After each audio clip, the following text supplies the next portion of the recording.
Hello friends, ఈ రోజు నేను రాకాస మూవీని ఎక్స్ప్లెయిన్ చేయబోతున్నా. మూవీ ఓపెనింగ్ లో ఒక ఊరిని చూపిస్తారు. ఆ ఊరికి ఒక ప్రాబ్లం ఉంటుంది. ఏంటంటే ఆ ఊర్లో ఉన్న ఒక కోటలో బ్రహ్మరాక్షసుడు ఉన్నాడు. అతనికి ప్రతిసారి ఒక బలి ఇవ్వకపోతే వాడు వచ్చి ఊరు మొత్తాన్ని నాశనం చేసేస్తాడని అప్పుడులో అనుకునేవాడు. సో వాళ్ళు 3 వార్నింగ్స్ వచ్చాక ఒకరి పేరును తీసి అతన్ని ఆ కోటలోకి పంపేవారు బలి కోసం. ఇలా మొదటిసారిగా 2000 సంవత్సరాల కింద చేశారు. తర్వాత 8 సంవత్సరాల తర్వాత మళ్ళీ ఆ రాక్షసుడు బలి అడిగాడు. ఆ ఊర్లో వాళ్ళు అతన్ని ఏమీ చేయలేక ఆ బలి కూడా ఇస్తారు. అండ్ ఇంకోసారి 500 సంవత్సరాల కింద ఒక చిన్న పాపని బలిగా ఇస్తారు. ఇలా ఎన్నిసార్లు ఆ వార్నింగ్ వస్తే అన్నిసార్లు బలి ఇచ్చేవారు. అయితే 500 సంవత్సరాల క్రితంలో అప్పట్లో ఉన్న రాజు ప్రతాపరుద్ర వర్మ దీన్ని చూసి ఎలాగైనా బ్రహ్మరాక్షసుడిని వధించి ఈ బలిని ఆపాలనే అనుకుంటాడు. దానికోసం ప్లాన్ వేసి సరైన టైం కోసం వెయిట్ చేస్తూ ఉంటాడు. అయితే ఒక రోజు ఆ కోటకి 2 దారి ఉందని తెలుస్తుంది. అప్పుడు ప్రతాప్ తన సైనికులను తీసుకుని ఆ వెనక దారి నుంచి వెళ్తాడు. వాళ్ళు ఆ బ్రహ్మరాక్షసుడిని ఆ కోటంతా వెతుకుతారు. అయితే ఒక రూమ్ లో ఆ రాక్షసుడు కనిపిస్తాడు.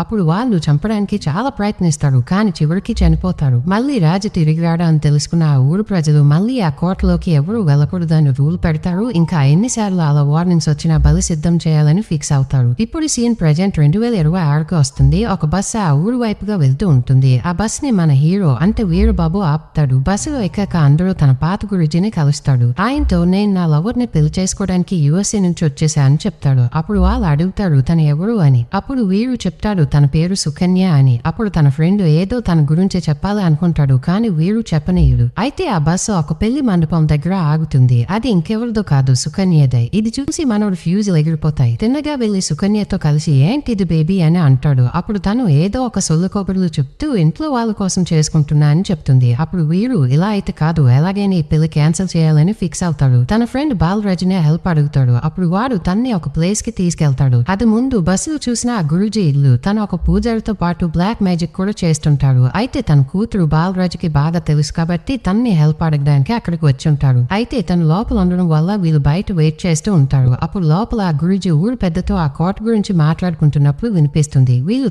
తొంగి చూస్తూ ఉంటారు. అప్పుడు సుబ్బు అంటే గురుజీ కూతురు వస్తుంది. తనే మన హీరోయిన్. ఇక్కడ ఏం చేస్తున్నారు అని వాళ్ళని అడుగుతుంది. అప్పుడు బాలరాజు అంతా చెప్పి ఎలాగైనా నువ్వే హెల్ప్ చేయాలని అడుగుతాడు. అప్పుడు తను ఒక మంత్రించిన కాటుకు డబ్బా ఇచ్చి దాన్ని ఆ సుకన్య నడుము మీద కాటుకు పెడితే తను నిన్ను వదిలి వెళ్ళదు అని చెప్తుంది. ఇంకేంటి వీరు ఇంకా బాలరాజు ఆ రోజంతా తన నడుంపై కాటుకు పెట్టడానికి ట్రై చేస్తారు, కానీ ఫెయిల్ అవుతారు. అప్పుడు నైట్ ఏదైతే అది అని లోపలికి వెళ్లి ఎర్రచీరలో ఉన్న సుకన్య నడుంపై బొట్టు పెడతాడు. బయటికి వచ్చి హ్యాపీగా వెయిట్ చేస్తూ ఉంటాడు. కానీ సుకన్య బయటకు వచ్చాక తెలుస్తుంది సుకన్య గ్రీన్ చీర కట్టుకుంది అని. ఇంకొంచెం వెయిట్ చేశాక తెలుస్తుంది వీరు సుకన్య అనుకుని తన అమ్మకి కాటుకు నడుంపై పెట్టాడు అని. వీరు ఫెయిల్ అయ్యాడు కాబట్టి తర్వాత సుకన్యకి మ్యారేజ్ అయిపోతుంది. ఇప్పుడు తన ఫ్రెండ్ అయిన బాలరాజు ఒక బ్రాండ్ తెచ్చి వీరుకి ఇస్తాడు. వీరు తాగుతూ ఇంటి వైపుగా వెళ్తున్నప్పుడు సుబ్బు తన దగ్గరికి వస్తుంది. ఈ అమ్మాయి కాకపోతే నీకోసం ఇంకో అమ్మాయి ఉంటుంది, ఇలా తాక్కు అని చెప్తుంది. అప్పుడు వీరు ఆయన ఇలాంటి లాజిక్స్ నేను చెప్పాలి నువ్వు కాదు అని అంటున్నప్పుడు అక్కడికి సుబ్బు నాన్న వస్తాడు. ఏంటమ్మా వీరితో ఇక్కడ ఉన్నావురా, ఇంటికి వెళ్దామని స్కూటర్లో ఎక్కించుకొని వెళ్తున్నప్పుడు సుబ్బు వీరితో ముందుగా వెళ్ళినప్పుడు రైట్ కి వెళ్ళు, లెఫ్ట్ కి వెళ్ళకు అని అంటుంది. ఎందుకంటే లెఫ్ట్ లో ఆ కోట ఉంటుంది, సో వెళ్ళకు అని వార్నింగ్ ఇస్తుంది. కానీ వీరు ఆ రోడ్ కి వచ్చాక తాగిన మాత్రం ఉండడం వల్ల రైట్ అనుకుని లెఫ్ట్ కి వెళ్ళిపోతాడు. అతను ఆ కోట దగ్గరికి వెళ్ళిపోతాడు. వీరు అక్కడికి వెళ్ళిన వెంటనే ఒక ఉల్కా పిండం ఆకాశంలో కనిపిస్తుంది. అంటే ఇది మొదటి హెచ్చరిక రాక్షసుడికి బలి ఇవ్వడానికి. అదే టైంలో ఆ ఊరు పెద్ద ఇంట్లో ఒక బీరువా నుంచి ఎవరో గట్టిగా కొడుతున్నట్టు వినిపిస్తుంది. ఆ పెద్ద మెల్లగా వెళ్లి ఆ బీరువాని ఓపెన్ చేస్తాడు. అందులో ఒక పెట్టులో ఒక కీ ఉంటుంది. అప్పుడు తనకు వాళ్ళ తాత చెప్పిన మాటలు గుర్తుకొస్తాయి. మొదటి హెచ్చరిక వచ్చిన తర్వాత ఎవరు ఆ కోట దగ్గరికి వెళ్ళకూడదు అండ్ 3వ హెచ్చరిక వస్తే మాత్రం త్వరగా బలి ఇవ్వండి అని చెప్పుంటాడు. ఇప్పుడు మన హీరో ఇంకా అక్కడ ఉన్నాడు. తాగిన మత్తులో సుకన్యనే తిడుతూ అక్కడే తిరుగుతూ ఉంటాడు. సడన్లీ అక్కడ శబ్దాలు వస్తాయి. హీరో చాలా భయపడిపోతాడు. కట్ చేస్తే తెల్లవారి కోట దగ్గరలో ఎవరో చచ్చిపోయారు అని ఊరిలో కబురు వ్యాపిస్తుంది. అందరూ అక్కడికి వెళ్తారు. అక్కడ వీరు తాగిన మత్తులో కింద పడుంటాడు. అక్కడ ఆ ఊరు పోలీసు వచ్చి తన్నే సోంబాబు ఎక్కడరా అని అడుగుతాడు. అతను 2 days గా కనిపించట్లేదు. ఇంకా ఆ సోంబాబు షర్ట్ పీస్ వీరు ఒంటి మీద ఉంటుంది. సో వీరు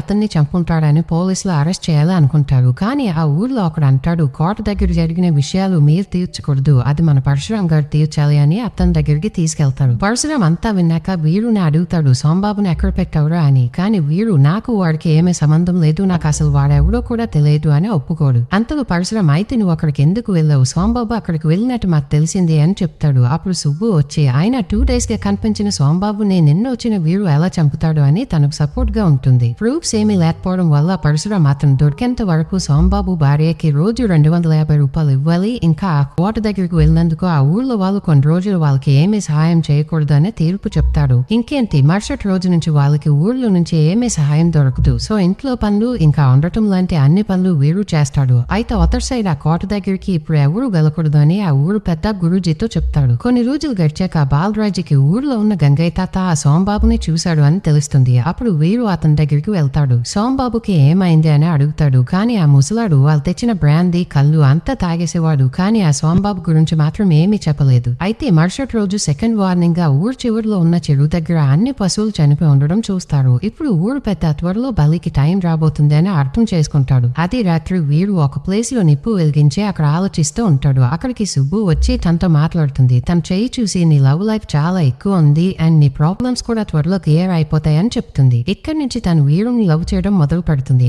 ఆఖరికి వీరుకు వేసిన పనిష్మెంట్ టైం కంప్లీట్ అవుతుంది. అప్పుడు బాలరాజు రే సుబ్బుని సరిగ్గా గమనించావా, తన్ని లవ్ చేస్తుందిరా అని చెప్తాడు. అప్పుడు వీరు ఇది తెలుసుకుని చాలా హ్యాపీ అవుతాడు. కొన్ని రోజుల తర్వాత మూడో హెచ్చరిక వస్తుంది. అప్పుడు ఆ ఊరు పెద్ద వాళ్ళ పూర్వీకుల నుంచి మారుతూ వస్తున్న పత్రాలను తెస్తాడు. అందులో వీటన్నిటి గురించి రాసుంటాడు. కథ ఏంటంటే 2000 సంవత్సరాల కింద ఆ ఊరికి ఒక పెద్ద మహమ్మారి వచ్చి అందరినీ చంపడం మొదలుపెట్టింది. అప్పుడు ఆ టైంలో ఉన్న రాజు చీకటి శక్తులు అంటే క్షుద్ర పూజల సాయం తీసుకుని ఒక రాక్షసుడిని తెచ్చారు. అప్పుడు ఊర్లో ఉన్న మహమ్మారి తగ్గి అందరూ హ్యాపీగా ఉంటారు. కానీ ఆ రాక్షసుడితో ఒక డీల్ పెట్టాల్సి వచ్చింది. 3 హెచ్చరికలు వస్తే ఆ ఊర్లో ఉండే అన్ని ఇళ్లలో నుంచి ఒక జంతువు ఇంకా ఒక ఇంట్లో నుంచి మాత్రం మనిషి బలి ఇవ్వాలి, లేదంటే ఆ రాక్షసుడు కోర్టు నుంచి బయటకు వచ్చి అందరినీ చంపేస్తాడు అని డీల్ పెడతాడు. ఇలా అది జరుగుతూ వస్తుంది అని ఆ పత్రాల్లో ఉంటుంది. ఇప్పుడు ఈ విషయం అంతా ఊర్లో వాళ్ళకి తెలిసాక ఈసారి ఎవరు బలవుతారో అనే కల్లోలం ఏర్పడుతుంది. అప్పుడు ఇంట్లో పడుకుని ఉన్న వీరు బయటికి వచ్చి ఒకరిని ఈ గోల్ ఏంటి అని అడిగినప్పుడు పరశురాం ఆ కోట దగ్గరికి వెళ్ళాడు అని చెప్తాడు. అప్పుడు వీరు తిన్నగా అక్కడికి వెళ్తాడు. నేను వెళ్ళినప్పుడు నాకు అన్ని రకాల శిక్షలు వేశావు కదా, ఇప్పుడు మీకు కూడా అలాగే సేమ్ పనిష్మెంట్ ఇవ్వాలి అని గొడవ చేస్తాడు. కానీ పరశురాం తన మాట పట్టించుకోకుండా అక్కడ ఆ తాళంతో ఒక స్టోన్ లోకి పెడతాడు. అప్పుడు ఒక ప్లేస్ లో ఇంకో పత్రాలు దొరుకుతాయి. వాటిలో ఎలాంటి వాడిని సెలెక్ట్ చేయాలని ఉంటుంది. అది పట్టుకొని వాళ్ళు వెళ్తారు. ఇప్పుడు ఆ ఊర్లో నుంచి ఎవరు బయటకు వెళ్ళలేరు. ఎందుకంటే 3 హెచ్చరిక వచ్చాక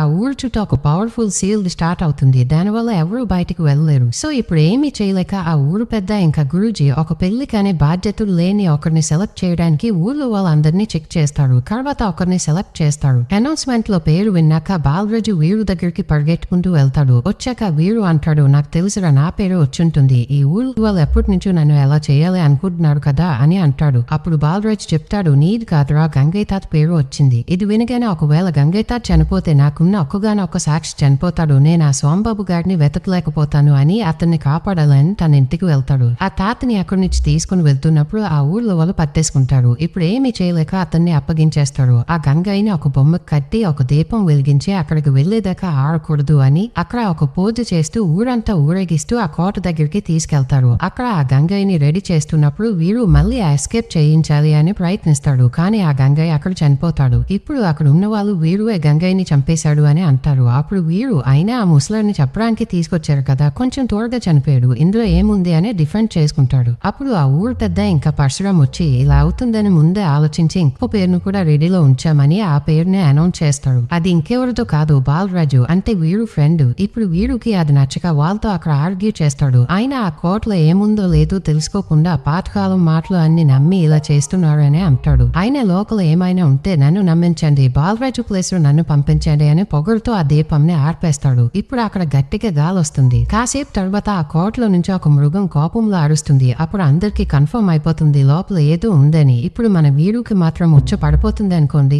దీపంని వీరు ఆర్పాడు కాబట్టి అతన్ని పంపించాలి అని ఊర్లో వాళ్ళు ఫిక్స్ అవుతారు. ఇప్పుడు ఏమి చేయలేక వీరు లోపలికి వెళ్తాడు. లోపలికి వెళ్ళాక ఎక్కడి నుంచి ఆ బ్రహ్మరాక్షసుడు దాడి చేస్తాడు అని భయపడుతూ తిరుగుతూ ఉంటాడు. అందులో ఒక స్పైక్స్ తో ఉన్న పెద్ద రాయి ఇంకా పెద్ద పెద్ద కత్తుల దాడిని కూడా తప్పించుకుంటాడు. ఇలాగే వెళ్తూ ఒక ప్లేస్ కి చేరుకుంటాడు. అక్కడ తన వెనకాల ఎవరో పరిగెట్టుతున్నట్టు అనిపిస్తుంది. అప్పుడు వీరు వెనక్కి తిరగకుండా బ్లా బ్లా వాగుతూ నన్నేమి చేయకండి రాకాష్ గారు అంటున్నప్పుడు తన ప్యాంట్ పాకెట్లకి ఎవరో చేపెడతారు. అప్పుడు వీరు భయపడి వెనక్కి చూస్తే అక్కడ ఒక మనిషి ఉంటాడు. అతను ఇంకెవరో కాదు, సోంబాబు. అంటే వీరుపై కేసు వేశారు కదా, అదే మనిషి ఇతను. అతను చెప్తాడు, నేను ఇక్కడికి వచ్చి ఇప్పటికే 10 రోజులు అయింది, కానీ బయటకు వెళ్లే దారి ఇంకా దొరకలేదు. అప్పుడు వీరు అసలు నువ్వు ఇక్కడికి ఎలా వచ్చావని అడిగినప్పుడు అతను చెప్తాడు, మ్యాటర్ ఏంటంటే సోంబాబు ఒక స్మగ్లర్, తన భార్యకి ఈ కోటలో నిధి ఉంది, దానివల్ల అందరూ ఇందులో రాకాసుడు ఉన్నాడని భయపెడుతున్నారు అని తెలుసుకుంటుంది. సో తన భర్త అయిన సోంబాబుని ఫోర్స్ చేస్తూ లోపలికి వెళ్లి ఆ నిధిని తీసుకురావడానికి పంపించింది. అలా అలా వచ్చిన సోంబాబు లోపలకు వెళ్లాడు తప్ప బయటికి రాలేదు. ఇప్పుడు వాళ్ళకి ఒక బయటికి వెళ్లే దారి దొరుకుతుంది, కానీ అదొక పెద్ద రాయితో కప్పబడి ఉంటుంది. సో ఆ రాయిని తోయడానికి ప్రయత్నిస్తుంటారు. అంతలో ఒక బ్యాట్ వాళ్ళ దగ్గరికి ఎగురుకుంటూ వస్తుంది. అది వాళ్ళని చాలా డిస్టర్బ్ చేస్తుంది. తర్వాత వెనక నుంచి పెద్ద పెద్ద అడుగుల శబ్దం వస్తుంది. వెనక్కి తిరిగి చూస్తే ఆ రాకాసుడు వచ్చుంటాడు. వాళ్ళపై దాడి చేస్తాడు. అప్పుడు ఎలాగోలా సోంబాబు ఇంకా వీరు ఒక చిన్న ప్లేస్ లో రాకాసుడికి కనిపించకుండా దాక్కుంటారు. ఇంకో మార్గం కనిపించినప్పుడు అటువైపు వెళ్తారు, కానీ ఒక చీకటిగా ఉన్న చిన్న బోలో పడతారు. అక్కడ వీరు ఒక అష్టబులతో ఉన్న డెడ్ బాడీ దగ్గర పడతాడు. వాడు చాలా భయపడిపోతాడు. తర్వాత సరిగ్గా చూసినప్పుడు అక్కడ ఉన్న గోడపై ఎవరో తెలుగులో ఒక విషయాన్ని రాసుంటారు.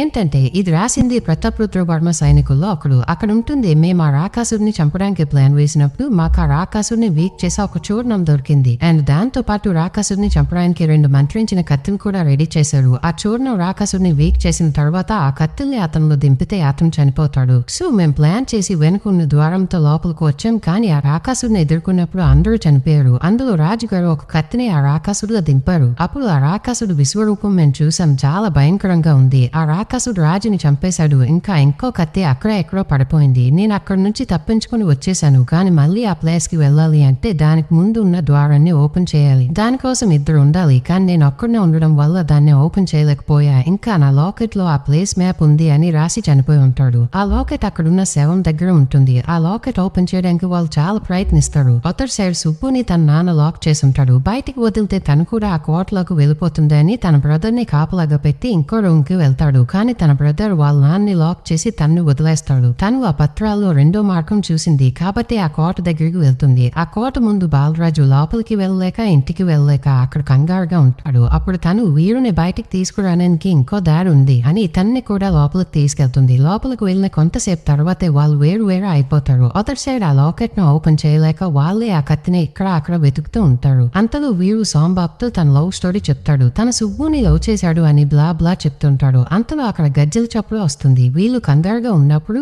అక్కడి నుంచి సుబ్బు వస్తుంది. అప్పుడు సుబ్బు వీరు పట్టుకొని పదు వీరు మనం బయటికి వెళ్ళి పెళ్లి చేసుకుని హ్యాపీగా ఉందామని ఐ లవ్ యూ చెప్తుంది. అప్పుడు అదర్ సైడ్ నుంచి బాలరాజు వస్తాడు. వీరు తనతో అంటాడు, బావా చూడరా సుబ్బు నన్ను ప్రపోజ్ చేసింది అని. అప్పుడు అదర్ సైడ్ లో ఉన్న బాలరాజు వెనక నుంచి సుబ్బు వస్తుంది. ఇది చూసి వీరు చాలా భయపడిపోతాడు. వెనక్కి తిరిగి చూస్తే తను పట్టుకొని ఉన్నది ఒక పిశాచి. ఎలాగోలా తన దగ్గర నుంచి తప్పించుకొని నలుగురు వెళ్లి ఒక ప్లేస్ లో ఉంటారు. అప్పుడు సుబ్బు అన్ని చెప్తుంది. ఆ స్టోరీ ఇంకా ఆ కత్తుల గురించి ఆ తాళపత్రాలను చదివింది అని. ఇప్పుడు వీరు ఆ లాకెట్ ని తనకు చూపించి ఇందులో ఆ మ్యాప్ ఉంది, చాలా ట్రై చేశాం కానీ ఓపెన్ చేయలేకపోయామని చెప్తాడు. అప్పుడు తను ఆ లాకెట్ ని బాగా అబ్జర్వ్ చేసి దానిపై ఉన్న సైన్స్ చూసి అది ఓపెన్ చేస్తారు. ఇప్పుడు వాళ్ళకు ఆ ప్లేస్ ఉన్న మ్యాప్ దొరుకుతుంది. దాన్ని చూస్తూ వాళ్ళు ఆ ప్లేస్ కి ఉన్న డోర్ దగ్గరికి వస్తారు. ఇప్పుడు ప్రాబ్లం ఏంటంటే ఆ డోర్ ను ఓపెన్ చేయాలంటే ఆ డోర్ కి 2 సైడ్ లో ఉన్న చైన్స్ ని ఒకేసారి లాగాలి. సో వాళ్ళు 2 టీంలో డివైడ్ అయ్యి 2 సైడ్స్ కి వెళ్తారు. సోంబాబు ఇంకా బాలరాజు మళ్ళీ ఆ పిశాచ్ కి దొరికిపోతారు. ఇంకా సుబ్బు ఇంకా వీరు ఆ ప్లేస్ లో ఉన్న ఒక వాళ్ళ ట్రాప్ లో పడిపోతారు. ఎలాగోలా 2 టీమ్స్ ఒకేసారిగా ఆ చైన్స్ ని లాగి అక్కడి నుంచి తప్పించుకొని ఆ డోర్ దగ్గరికి వస్తారు. ఆ డోర్ ఓపెన్ గా ఉంటుంది. సో లోపలికి వెళ్తారు. అక్కడ ఆ కత్తిని చాలా వెతుకుతారు. కాసేపు తర్వాత వీరుకి ఆ కత్తి దొరుకుతుంది. కత్తి దొరికాక రాకాసుడిని చంపడానికి ఎవరు వెళ్ళాలో అని నలుగురు గొడవ పడుతుంటారు. అప్పుడే ఆ రాకాసుడు అక్కడికి వచ్చేస్తాడు. వాళ్ళపై దాడి చేస్తాడు. ఆ రాకాసుడి నుంచి తప్పించుకుంటున్న ప్రయత్నంలో సుబ్బు ఒక ప్లేస్ లో ఆ రాకాసుడికి దొరికిపోతుంది. ఆ రాకాసుడు తనని చంపడానికి వెళ్ళినప్పుడు